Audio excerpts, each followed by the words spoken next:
Hi everybody, what I have done here is just create a little video, a walkthrough of the different things that we covered today in the class so that you've got a go-to reminder if you've forgotten or if you missed a session on how to add very basic information into Moodle so that your class can access it.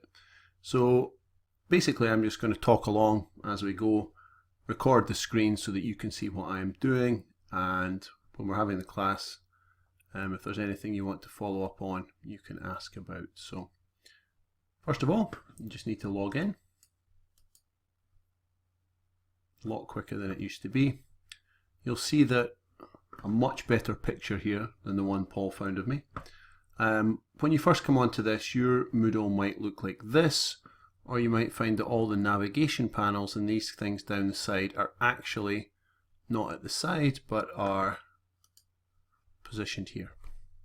This little toggle here lets you decide whether you want them to be on the left hand side, which is what I prefer, or here. I think when they're on the left hand side, it just clears up some space on the front page.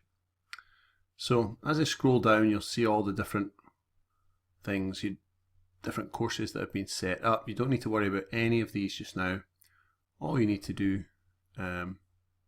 Lord Anglia's got a link there, you need to go to your navigation button and My Courses. My Courses is actually in here today in the training area. So if I click on that, you'll see that we get to this page here. Now again, there might be some blocks, as we call them, that are over on this side. For example, recent activity. So if you see something like this and you don't want it there, you want it out of the way, this little toggle switch here will help you move it to the dock. And usually when you hold your mouse over something, if there's an action, it will let you know that that action is there. So I'm going to clear this out of the way. So basically, you can think of these little boxes as anything you want. They're essentially little drop boxes online. I've labelled them week 1 through week 6, so essentially up till half term. And I've put in the minimum, which is essentially just homework. So what I've tried to do is each week I've given a different way of uploading homework to try and show you, and I'll go through each one, show you the different types of some of the different types of activities that you can add on. You can keep it really basic and really simple, it doesn't matter, as long as you've got that idea of a place for your children to go and find their homework as a minimum, and then we can build on that from there. So up in the very top box here, what you'll see is I've added some static documents. This box really doesn't change, it's always there. I changed the title, but I uploaded a PDF, which if the children click on, will pop up. They can download it and print it, and that's an older example of a timetable.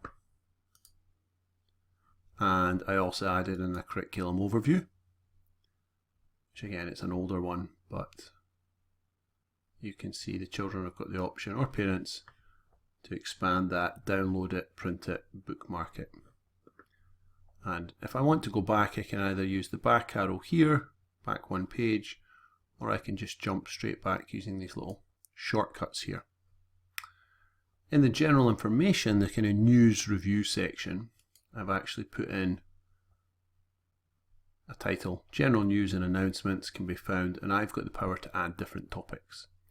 And each of these is a discussion topic, so if a child wants a little bit of help with something, they can reply to my comment.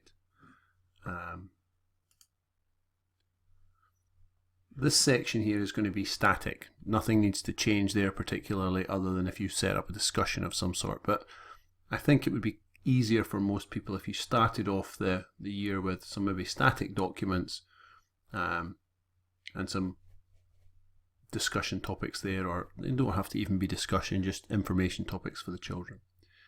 And then I've set up 6 boxes, and I've called them week 1 obviously through week 6. Now you can add dates to these, you can call these whatever you want, and then on each one I've added a different activity. So the first one, as you can see, pretty straightforward. Homework week 1, it's a little hyperlink. It tells you your homework for week 1 is really fun. It's due on Wednesday. This homework is added as a page. So this was a page activity that I added. We'll go through all these in a little moment. Number 2, I added this as a Word file. So this is a page that I actually created in Moodle. This is a Word file I had already saved and I just uploaded it, made it a link. Number 3, I've used the question tool to post a question. We'll work through these one at a time. Number 4, I have added it as a URL, so a website address. I just copied and pasted it in, and then I changed the setting a little bit so that when you open this page the video will play. Week 5, I uploaded a PowerPoint, which I just had saved. Again, I'll show you how to do that. And then I uploaded some homework questions, which I created as a page. So really quickly, the first thing that you need to do when you're adding at all is turn your editing on. Once the editing is on, you have access to a lot of different tools which can let you add things, delete things, change things, and so on. So when I turn on editing, you'll see that all these little icons pop up. Now, don't stress about what they are. They all tell you assign roles, no groups. You don't really need to worry about them very much at the start. This is a useful tool that I can hide something, so I can hide an activity or take it away for a period of time. I can delete it, link it, but the main one you're going to use is update it. So these two I'm kind of happy with, but homework week 1, I can either edit the title, edit the summary, which is this part here, or I can edit the actual activity. So let's start off by updating the activity. And it takes you to the page. There's my title, homework week 1. There's the text, I just typed that in. If I wanted to get fancy, I could italicize it. I could add in a picture here just by using these little tools, some very basic editing tools. You don't have to use any of them. I selected this option here so that you can actually see the description on the course page. If not, then it'll just come up when they open it. So you maybe want to select that, and I just pasted in some fake text for the actual activity. So once I'm happy with that, there's a lot of settings at the bottom that at the moment I wouldn't think you would need to use. They're all to do with how you restrict access if it's a kind of learning course. And save and return to course. So you can see now it's changed my really fun to an italic, and it's due on Wednesday morning. If I click on the actual activity, it comes up in its own page. So this is not a Word file, this is an actual block of text that I've just pasted in. So that's one example of an activity. In week 2, I uploaded a Word document, which again is not a particularly difficult thing to do. You just click add an activity, and this is your option window. And I scrolled down that window until I came across a file. I clicked file, and then I chose the file that I wanted to use, which I had saved on my computer. We'll cancel that just now. In week 3, if you click on this one, simply asks you a question, and this will then feed me the answers. Which came first, the chicken or the egg? Without a question mark, you'll notice. And you can post your answer. So you can see a reply and ongoing answer. So it's a little bit more interactive. It might be a fun thing to do. Might not. Back to the training area. I'll scroll down again. And you can see on week 5, I tried to get a little bit more clever. And what I did was uploaded a file, which was a PowerPoint file. If you click on that, it gives you the option just to upload it. Now, I can open it with PowerPoint, or if it was a PDF, you can open it that way. One of the things that's quite interesting here, if when you update it, when you add a file, this section here, your display option, is really quite important. So where it says, please select open for Microsoft Office documents, PDFs, and other files, you need to remember to change that from automatic to open. One option you can use is embed, which I used with the video, which we'll have a look at later. And scroll down to the bottom again, you can ignore all of this information at the moment. Those are tools that we don't really need to begin with. Save and return to your course. This one here was the video. So you can see I embedded it as a URL, which basically means this. Watch the video and come to class prepared to talk about it. And then I pasted a link in here and I chose embed. So nothing hard, nothing difficult. Pasted it straight from YouTube into there and save and return. And now when you click on this page, the video should be ready to play. Okay, so final activity, let's just go ahead and add something in. I've got my general information set up. Got weeks 1 through 5. Let's look at week 6. So when I add an activity, I've got this whole raft of different tools that I can choose from. Now I would imagine in the first instance, the two that you're going to use most often are file, in which you can load up an already made document, or page.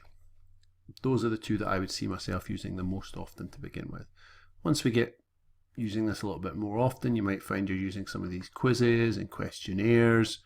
You can do a lesson plan. There's hot potatoes if you've got that software on your computer. Hidden picture. There's kind of fun games and things that you can add in. Some of these come with some help, some of them don't. If we eventually get to the point where you want to turn children to turn in activities to you, you can set it so it's an assignment and then they have to upload the assignment and then it gets sent to you. You can track all of that. So a little bit further down the line, and probably not with the younger children, but certainly by the time years 5 and 6 get to the point of using this, by the end of the year I would assume that we can have taught them how to turn in an assignment using this. So what I'm going to do at the moment is just add a page. So click page, there's a little bit of information there, and I choose add. And all it does is gives me the options here.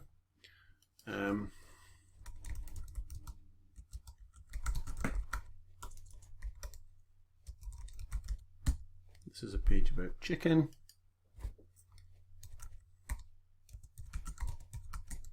You can add whichever text you want.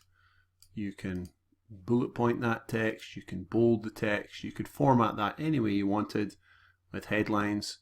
Now this is your headline, sorry, this is not the actual page, so I probably maybe want to have that not bullet pointed, but I might center it. And I might want to make it a little bit bigger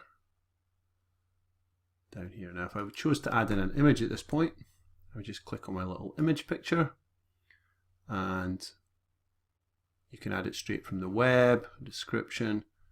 I'm just going to click one I already have. I'll choose this one, time machine. There we go, and I'm going to maybe limit it. You can change the size and the appearance, but at the moment we'll just do this. So I've added in a picture there too, which is not very good because it's too big. And then for the content you can add anything you wish. So this is an example of me talking. I'm going to display my page description. I'm actually going to delete that picture because I think it's far too big, and I think we'll just add a smaller picture. Okay. I'm going to set it to the middle and insert.